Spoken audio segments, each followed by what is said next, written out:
Hello my friends, John LaRuffa here with another Unbiased unboxing, and in this episode we're going to be taking a look at It's a Wonderful World, Corruption, and Ascension. This is an expansion for the base game, second one that's come out.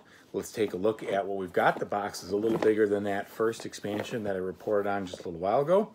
Let's see what's going on. And as usual, folks, please like and subscribe to my YouTube channel if you haven't done so already, as I'm working real hard to build my channel. Okay, so the back of the box shows you some new cards, which is great, but it's still a little bit cryptic on, how it actually looks when you're playing, so I'm a little confused on that, but that's okay, I guess, but you know my preferences. I like to see what the game looks like while you're playing it. Now, the box artwork and everything else blends in kind of nicely with the base game and everything you get there, so that's cool. Glad to see that. And this also seems to add support for up to 7 players. I think the base game was 5. All right.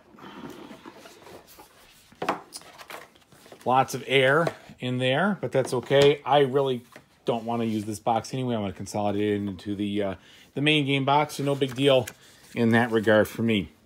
Okay, so it looks like we have that similar style of rules like we've seen in the base game and the expansion from a standpoint of this kind of how they're setting it up. And you've got some solo scenarios, which is cool. You know me, I'm all about the solo scenarios. So we get 6 new solo scenarios in this. Then they can say that how you can combine it with the other expansion, War or Peace, and how you do 6 and 7 players. Okay, so let's see what else we got. We've got some more of these tokens here, and presumably, pardon me for bouncing the camera, presumably that'd be just to expand for the number of players. Same thing here with the additional cubes. These are all the same colored plastic cubes that you had in the base game. We have a dry erase marker, because now I guess we're going to be doing our scoring without a score pad. We're just going to be writing it on here, which I think is a great idea, to be frank. I mean, why in the world do you need a score pad if you can just use a dry erase and you're done? So I like that. I'm a fan of that. That's the first time I've seen a dry erase score pad. Good job there.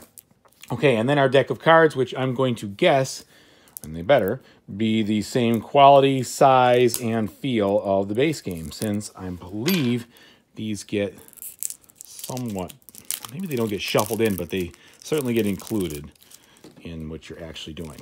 Okay, so first off, well, do we really want to give up? Let's just keep going the way we were. Okay. So first off, we have another one of these persona places, the hegemony of the North and the nations of Oceania. So those are your two new people for, the 6th and 7th player. And then you've got your side. So these are the side A's, which give you a little bit of a different kind of starting situation.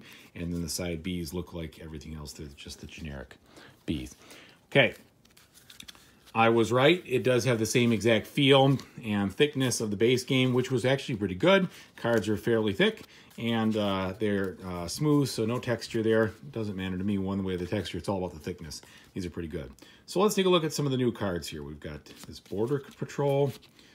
We've got the Crystallium Power Plant. Ooh, that's a lot of juicy resources right there. Some Robot Factory, the Gold Mine, Secret Base. So this is interesting. This looks like you're sacrificing some production here to get the rest of that. As with this, the Lawless Zone. All right, the Occult District, Offshore Laboratory, the Floating Palace, Giant Robot, etc. So you've got, looks like you're getting a mixture of things that are costing you production, but they're cheaper, and then you're getting other things out of there, so that must be part of the trade-off. And I'm not sure if you'll be keeping these in a separate deck or not. But